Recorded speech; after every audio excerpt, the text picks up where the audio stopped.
This episode contains graphic content that may not be suitable for all ages. Listener discretion is advised. If you or someone you know is struggling or in crisis, help is available. Call or text 988 or chat with someone at 988lifeline.org. Those outside of the US, reach out to someone at your local crisis center or hotline. Please do not suffer in silence.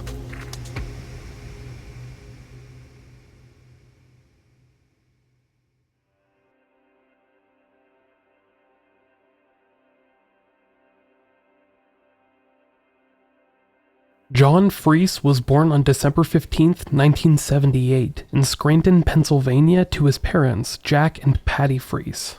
Eventually adopting the same nickname as his father, Jack would grow up in Dunmore, Pennsylvania, just a couple of miles away from Scranton, an area popularized because of the NBC sitcom The Office. Jack's mother, Patty, would later tell reporters with the BBC, "He was very sensitive, kind-hearted, unique. Unique, I guess, is Jack." Throughout his adolescence, Jack would develop a very sarcastic sense of humor and always had a quick quip to make to anyone. It didn't matter whether you were a friend, a family member, a colleague, or a stranger. No one escaped Jack's sense of humor. After graduating from Dunmore High School in 1998, Jack went on to attend Lucerne County Community College, where he received an associate's degree in record and sound engineering. During his childhood, Jack had developed a passion for music, and he would write and record music throughout his life. He played with a series of bands, including playing guitar for the influential Pennsylvania-based hardcore band Strength for a Reason, and he was also involved with projects such as Ray Brower and Scrap. Throughout his life, Jack would also develop several other hobbies, including tattooing and motorcycles, both building and riding them. He was also passionate about animals, keeping several pets throughout his life. In his late 20s, Jack would also become a father when he and their mother introduced a daughter, Emma, as well as a son, Colin, a year later. Sadly, Jack Froese's life story would be a short one. On June 10, 2011, at the age of 32, Jack passed away suddenly at his home in Dunmore, Pennsylvania. A heart attack brought his life to a sudden and surprising end, and his death was a tragic loss for everyone that knew him, but especially for those who loved him and counted on him. He was survived by various family members, including his 4-year-old daughter and his 3-year-old son. The cruel thing about life is that it can be taken away from any of us at any given moment, and we often don't realize that until we face it ourselves. Jack was laid to rest just days after his death in June of 2011. After that, his loved ones would begin the long and painful task of attempting to heal after such a sudden death. That, however, would become difficult to do when, months later, they began receiving emails from him. This is the story of Jack Froese.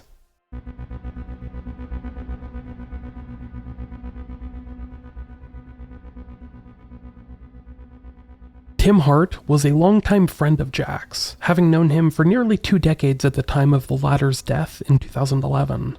In November of that year, roughly 5 months after Jack's death, Tim went to check his emails on his phone when he noticed a familiar name in his inbox. I can't even imagine what that must have felt like, but Tim would later recount to the BBC. "One night in November, I was sitting on my couch and going through emails, and it popped up sender Jack Froese, and I turned ghost white. I read it, and it was very quick and short and to a point that only Jack and I could relate on." The email sent to him was titled, "I'm watching," and read in its entirety, "Did you hear me? I'm at your house. Clean your fucking attic." The email was signed at the bottom, Jack Froese, with no E and an umlaut over the O. According to Tim, this email was referencing a conversation that Jack and he had had shortly before Jack's death. During this encounter, which took place at Tim's house on one of the last times that Jack was ever there, they had both gone up to the attic. Tim was apparently thinking of renovating the attic, and Jack had joked about the dust on the floor being a mess. So to Tim, this email seemed like an inside joke known only by the two of them, something that only Jack would know to reference in such a way. This in itself would have been weird, but Tim wasn't the only person close to Jack Froese to receive such an email. Jamie McGraw, one of Jack's cousins, received an email of his own on November 21st, 2011 at 10:31 p.m. The email, simply titled, "Hey Jim," read as follows. How you doing? I knew you were going to break your ankle. Tried to warn you. Gotta be careful. Tell Rock for me. Great song, huh? You're welcome. Couldn't get through to him. His fucking email didn't work. Like the other email, this one was signed Jack Froese, with the umlaut over the O. Incidentally, Jack's cousin Jimmy had broken his ankle roughly 1 week before this email was sent, in November of 2011. This was several months after Jack's death, and in the days after it happened, Jimmy hadn't told many people of the injury, other than a few close friends and family. So it wasn't exactly common knowledge that he had suffered the broken ankle. Yet, here was Jack apparently, deceased, telling him about it in an email months after his death. The Rock referred to in the email was another cousin of theirs, Frank Froese. Frank, aka Rock, had apparently written a song about Jack following his death, something that Jack obviously couldn't have known about beforehand. Rock would later claim in a comment posted on YouTube, "I was having trouble finishing the song, and Jack came to me in a dream. We sat down with guitars and a bottle of whiskey and finished the song. The next day I woke up and played what we were playing in the dream." If this email to Jimmy was to be believed, Jack had since heard the song, and in his sarcastic sense of humor, took credit for it. It's possible, if not likely, that other family members or friends of Jack Froese's received emails, but the specific details were not published.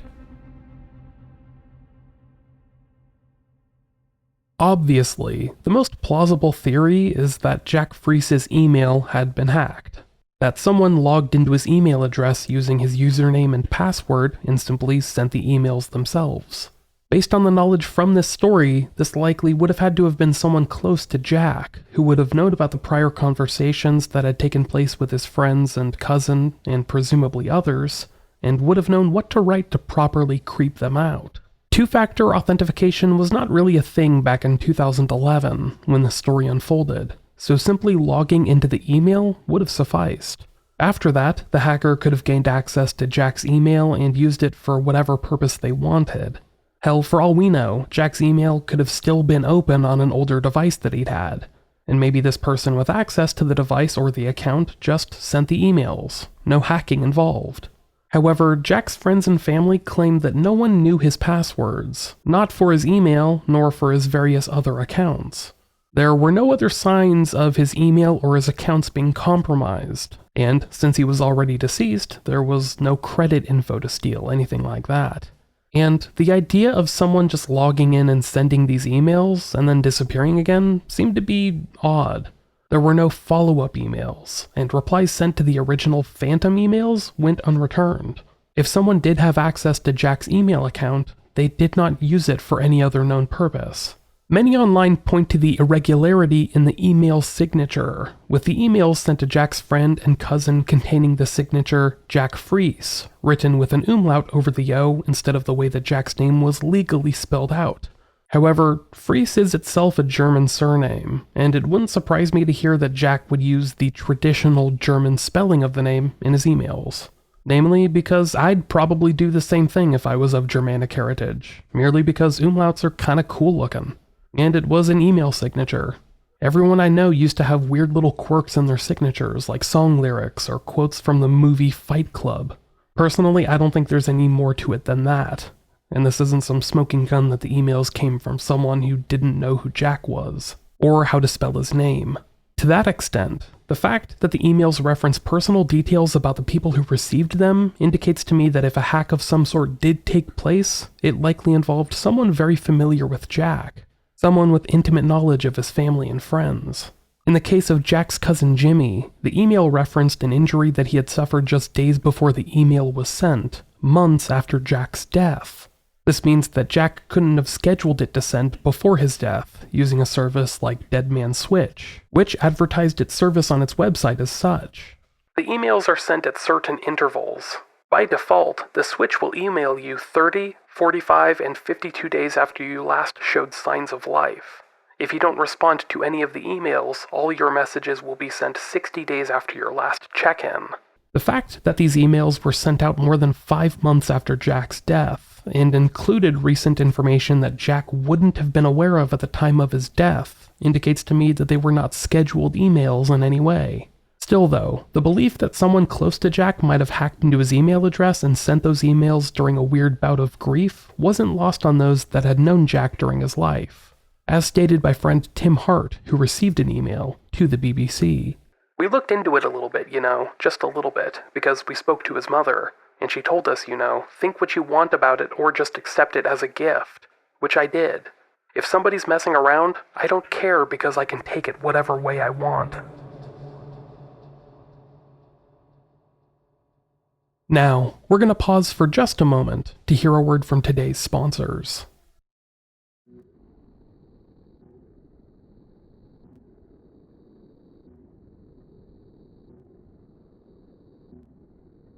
Email from the Dead, The True Meaning of Necrotechnology, was a 1999 article written by reporter Peter Fenton, in which he wrote about this very subject. In the article, he spoke to paranormal researcher Brad Steiger about the odd phenomenon of emails being sent to people from others that were recently deceased, but there seemed to have been no valid way for the emails to have been sent.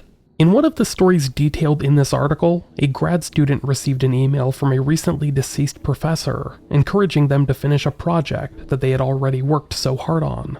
In another story, an art gallery owner received an email from a dead artist, reassuring them that they were not responsible for their death in any way, but that they had actually had a congenital heart problem, something that later turned out to be true. Researcher Brad Steiger was quoted as saying in the article, published more than a decade before Jack Froese's relatives received strange emails about him. Certainly, not every claim of an email from a deceased person holds up under careful analysis. Some stories I've heard are plainly ludicrous, but it's the anecdote that raises the little hairs on the back of my neck which tells me the story rings true. If I'm presented a case, I have two considerations. First, does the email contain significant details known only to the recipient and the deceased? Second, can the email be traced to its origins by sophisticated technicians? When these aspects are fully investigated, I'm a lot more comfortable with my conclusions. Despite every instinct in my own mind thinking that this story is fake or false or orchestrated in some way, that Jack's email was hacked by someone close to him who sent the emails, I have to admit that I just don't know. I really don't. When it comes to my own life experience, I've learned about things that I've experienced for myself, and I've learned a lot about things that other people have experienced and then later told. But other than that, my knowledge is pretty limited. The same goes for all of us. We only know what we see, hear, or learn of with the senses available to us, and through that we can determine that the story is likely false or fabricated in some way. But at the end of the day, none of us will ever truly know for sure. We can guess, theorize, and even assume, but like most stories covered on this podcast, the possibility exists that we'll never truly know. There are entire dimensions that exist outside of our reality. I can only reasonably state that Jack's spirit didn't send these emails in the same way that I can say that life probably doesn't exist on Mars. I haven't seen it happen, and I likely won't ever see it proven, but I can't rule it out because at the end of the day, I'm just a guy with a podcast, living in this current reality with the senses and resources currently available to me. Anything outside of that bubble kind of befuddles my limited understanding of the world, of reality. For that reason, we'll likely never know how exactly these emails were sent. Yet, despite the logistical hurdles that need to be cleared in order to explain how this story happened, some of Jack's friends and family like to think that the emails were real, as in they came from Jack himself, or his spirit, or, whatever happens to us after death, which we can only ever guess at, but we'll never truly know of until we experience it for ourselves. Jimmy McGraw, Jack's cousin, later told reporters with the BBC, "I would like to say Jack sent it, just because I look at it as he's gone. But he's still trying to connect with me, and still trying to tell me things to move along and feel better."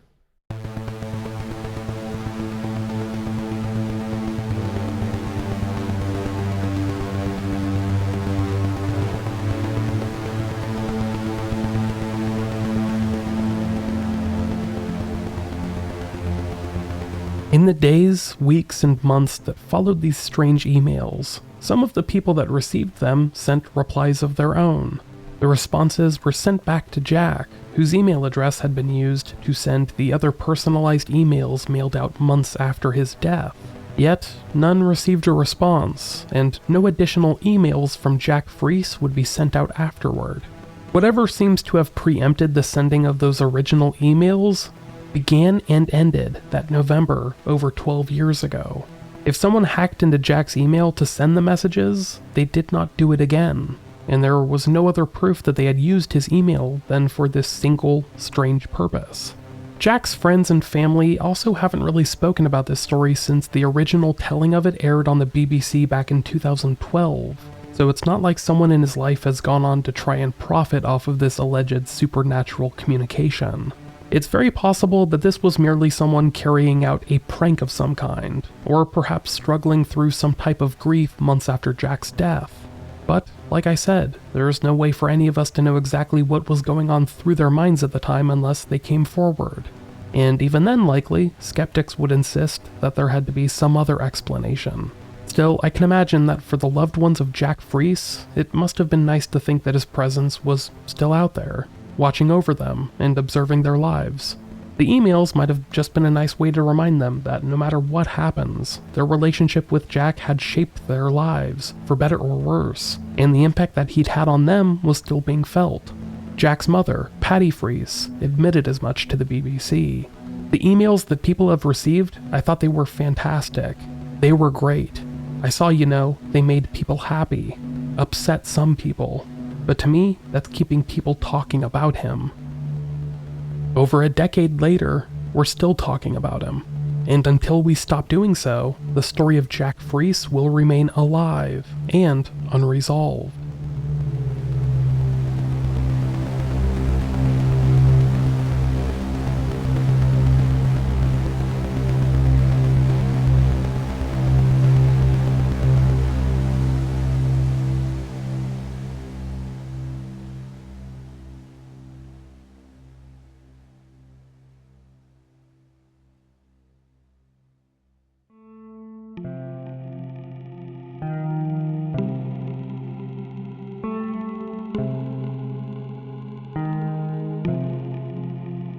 Thanks for listening, everyone.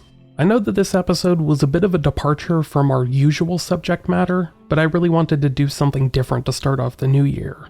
The reason I wanted to make this episode is because I feel like we as a civilization have always been weird about death. We all get and understand the general concept from a pretty early age, but throughout life, we kind of struggle to ascertain the reality of our own lives one day ending, simply because it's the complete opposite of everything we've ever known. Whatever exists on the other side of life might as well be a void, and it can be quite heavy to merely think about. I know that myself, thinking about this type of shit is just weird. The idea of my daughter one day getting an email from me after my death just feels like weird and icky. If anyone here is interested in learning more about how to prepare for the end of your life in a digital sense, I would encourage you check out some websites like The Digital Beyond, which can help you plan for your online presence after your death. It's weird, I know, and it's some heavy shit, but it can help you plan for what you want to leave behind for your loved ones when it comes to stuff like your emails, your social media accounts, stuff like that. Nowadays, everything is done via email. Payment information, login accounts, loan details, debts, mortgages, rent payments, utilities. So just make sure that you have some kind of a backup plan for your loved ones.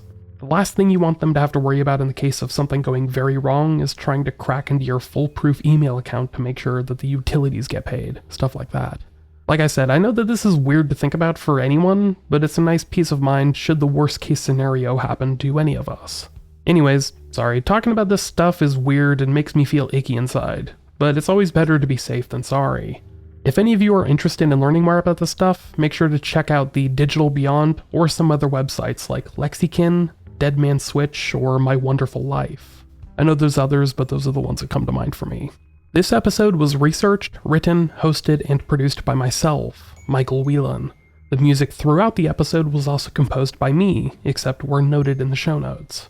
The producers of this episode, who support the show each month on Patreon, include such awesome people as Roberta Jansen, Sarah Moscaratolo, Brandy Nordine, Jacinta Class, Alex Kalaragopoulos, I hope I'm getting that right.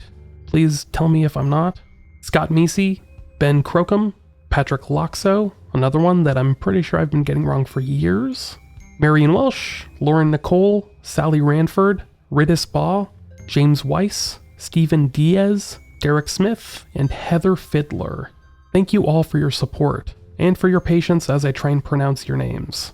Like I said, I'm a dummy. Please tell me if I'm getting them wrong.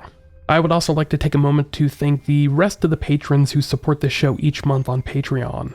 You can become a producer or a patron by heading to patreon.com/unresolvedpod, where you can get access to our entire archive of bonus episodes, as well as episodes of the Patreon exclusive show Resolved, where I take on solved cases.